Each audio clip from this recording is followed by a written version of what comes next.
നമസ്കാരം.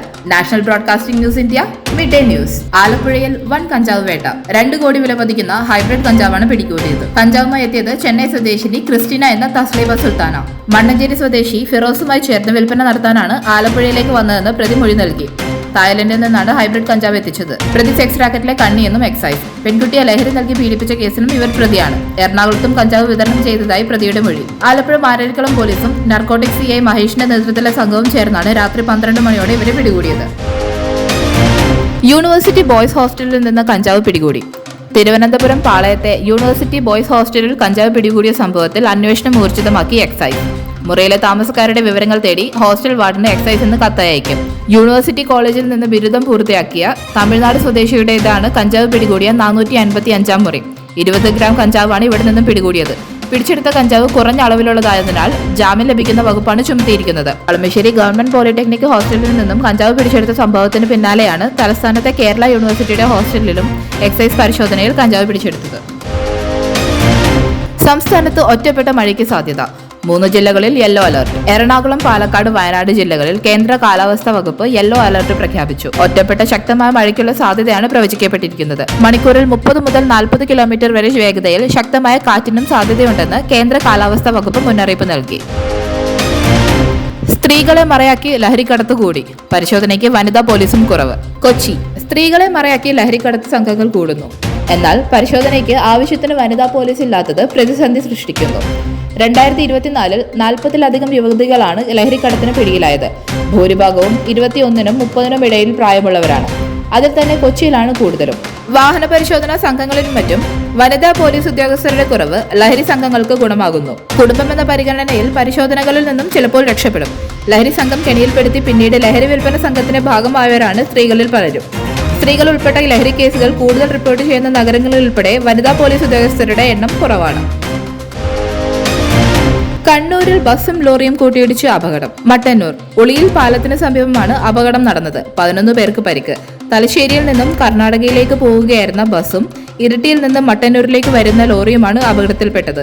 ഇന്ന് രാവിലെയായിരുന്നു അപകടം. അപകടത്തെ തുടർന്ന് മട്ടന്നൂർ ഇരിട്ടി റൂട്ടിൽ ഗതാഗതം തടസ്സപ്പെട്ടു. കേരളത്തിലെ MP-മാർക്കെതിരെ മുനമ്പം സമരസമിതി. പാർലമെന്റിൽ കേരളത്തിൽ നിന്നും തിരഞ്ഞെടുക്കപ്പെട്ട ഒരു MP പോലും മുനമ്പം വിഷയത്തെക്കുറിച്ച് സംസാരിച്ചില്ല. എന്നാൽ സിനിമയുൾപ്പെടെയുള്ള വിഷയങ്ങളിൽ MP-മാർ ഉത്സാഹത്തോടെ സംസാരിക്കുന്നു. പിന്തുണ അഭ്യർത്ഥിച്ചിട്ട് പോലും ഹൈബി-ഈഡൻ ഉൾപ്പെടെയുള്ളവർ മുനമ്പത്തെ പരിഗണിക്കുന്നില്ല. വഖഫ് നിയമ ഭേദഗതി ബിൽ ലോക്സഭയിൽ അവതരിപ്പിക്കാനിരിക്കെയാണ് കേരളത്തിൽ നിന്നുള്ള MP-മാർക്കെതിരെ മുനമ്പം സമരസമിതി മുന്നോട്ട് വന്നത്. ഈ ബിൽ നിയമമാകുന്നതോടുകൂടി മുനമ്പം തീരത്തെ ജനങ്ങളുടെ പ്രശ്നം ശാശ്വതമായി പരിഹരിക്കപ്പെടുമെന്നും സമരസമിതി കൺവീനർ ജോസഫ് ബെന്നി അഭിപ്രായപ്പെട്ടു. 25 ലക്ഷം രൂപ കബളിപ്പിച്ചു. മുസ്ലിം ലീഗ് നേതാവിനെ റിമാൻഡ് ചെയ്തു. KMML ജോലി വാഗ്ദാനം ചെയ്ത് 25 ലക്ഷം രൂപ കബളിപ്പിച്ച കേസിൽ ഒളിവിലായിരുന്ന മുസ്ലിം ലീഗ് നേതാവ് കോടതിയിൽ കീഴടങ്ങി. ലീഗ് മുൻ ദേശീയ കൌൺസിൽ അംഗം ശൂരനാട് കുവരഞ്ചിറ പ്ലാവില വീട്ടിൽ അബ്ദുൽ വഹാബാണ് ചവറ മജിസ്ട്രേറ്റ് കോടതിയിൽ കീഴടങ്ങിയത്.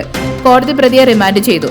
വഞ്ചനാ കുറ്റം ചുമത്തി ചവറ പോലീസ് രജിസ്റ്റർ ചെയ്ത കേസിൽ ഒളിവിൽ പോയയാൾ ഹൈക്കോടതിയിലും സുപ്രീം കോടതിയിലും നൽകിയ മുൻകൂർ ജാമ്യാപേക്ഷ തള്ളിയതോടെയാണ് മജിസ്ട്രേറ്റ് മുൻപാകെ ഹാജരായത്. കൊടകര കുഴൽപ്പണ കേസിന് നാളെ 4 ആണ്ട്. ഏറെ രാഷ്ട്രീയ വിവാദമുണ്ടാക്കിയ കൊടകര കുഴൽപ്പണ കേസിന് ഏപ്രിൽ 3-ന് 4 വർഷം തികയുന്നു. ഇതിലുള്ള അന്വേഷണമാകട്ടെ എങ്ങും എത്തിയതുമില്ല. കേസ് അന്വേഷിച്ച കേരള പോലീസിന് കവർച്ച ചെയ്യപ്പെട്ട 3.5 കോടിയിൽ 1.38 കോടി എവിടെയെന്ന് കണ്ടെത്താനായില്ല. 2 കുറ്റപത്രങ്ങൾ സമർപ്പിച്ച് കേരള പോലീസ് കേസ് പാതി ഉപേക്ഷിച്ച നിലയിലാണ്. കേസ് അന്വേഷിച്ച കേന്ദ്ര ഏജൻസിയായ എൻഫോഴ്സ്മെന്റ് ഡയറക്ടറേറ്റ് ആകട്ടെ കുഴൽപ്പണത്തെ പറ്റി അന്വേഷിക്കാതെ പണം തട്ടിക്കൊണ്ടുപോയതിനെ കുറിച്ച് മാത്രം റിപ്പോർട്ട് നൽകി കേസ് അവസാനിപ്പിക്കുകയും ചെയ്തു. പാർലമെന്ററി വ്യാമോഹം പാർട്ടിയെ ഒത്തുതീർപ്പിന്റെ പാതയിലേക്ക് നയിക്കുന്നു. CPM പ്രവർത്തന റിപ്പോർട്ട്. അടിമുടി മാറ്റം വരുത്താതെ പാർട്ടിക്ക് മുന്നേറാനാവില്ലെന്ന സ്വയം വിമർശനവുമായി CPM പ്രവർത്തന റിപ്പോർട്ട്. പാർലമെന്ററി വ്യാമോഹം അഴിമതിയിലേക്ക് വഴിവെക്കും വിധം മാറിയിരിക്കുന്നു. പോളിറ്റ് ബ്യൂറോ അംഗങ്ങളുടെ അടക്കം പ്രവർത്തനം പരിശോധിച്ച് ഉറപ്പാക്കേണ്ടതുണ്ട്. പാർട്ടി അംഗത്വത്തിലേക്ക് വരുന്നവരെ ശുദ്ധീകരിച്ചെടുക്കണം. ഇതെല്ലാം ഉൾപ്പെടെ അടിയന്തരമായി ഏറ്റെടുക്കേണ്ട 5 ദൗത്യങ്ങൾ റിപ്പോർട്ടിൽ എടുത്തു പറയുന്നു. തീരുവ യുദ്ധത്തിന് തിരികൊളുത്തി അമേരിക്ക. ട്രംപിന്റെ പകരച്ചുങ്കം പ്രഖ്യാപനം ഇന്ന്. ആഗോള വിപണി ആശങ്കയോടെ കാത്തിരിക്കുന്ന US പ്രസിഡന്റ് ഡൊണാൾഡ് ട്രംപിന്റെ പകരച്ചുങ്ക പ്രഖ്യാപനം ബുധനാഴ്ച. ഇറക്കുമതി ചെയ്യുന്ന $3 ലക്ഷം കോടി ഉത്പന്നങ്ങളിൽ ഭൂരിഭാഗത്തിനും 20% തീരുവയാകും ട്രംപ് ചുമത്തുക. പകരച്ചുങ്കം സംബന്ധിച്ച് വൈറ്റ് ഹൌസിന്റെ കരട് രേഖ ഉദ്ധരിച്ചുള്ള റിപ്പോർട്ടാണിത്. IPL update. വിജയക്കുതിപ്പ് തുടരാൻ ബംഗളൂരു. എതിരാളികൾ ഗുജറാത്ത് ടൈറ്റൻസ്. IPL-ൽ വിജയക്കുതിപ്പ് തുടരാൻ റോയൽ ചലഞ്ചേഴ്സ് ബംഗളൂരു ഇന്നിറങ്ങും. രാത്രി 7:30 ബംഗളൂരുവിൽ നടക്കുന്ന മത്സരത്തിൽ ഗുജറാത്ത് ടൈറ്റൻസ് ആണ് എതിരാളികൾ. IPL 18ാം സീസണിൽ സ്വപ്നത്തുല തുടക്കമാണ് ബംഗളൂരുകാർക്ക്. കൂടുതൽ അപ്ഡേറ്റ്സിനായി കാത്തിരിക്കുക. Signing off Krishnageetha, national broadcasting news India.